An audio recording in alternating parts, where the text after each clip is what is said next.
في مصر بيستطيع ناس ذات حيثيه، خصوصا اللي بياخدوا قلاده النيل وكده، ان يتصلوا بالرئيس ويقابلوه ويبلغوه باشياء.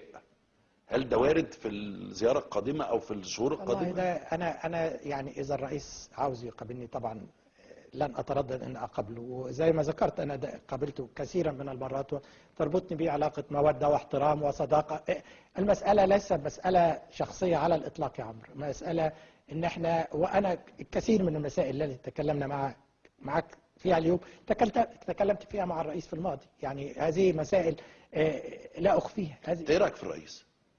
الرئيس رجل بيؤدي عمله. لا لا لا، يعني لما بتقعد معاه انت ملاحظاتك رجل يعني ايه اللي بتشوف، يعني ملامح شخصيه الرئيس؟ رجل متواضع، رجل بيستمع جيدا، رجل في البساطه الريفيه يمكن ان تقول، يعني بتحس معاه بالالفه بسهوله خالص.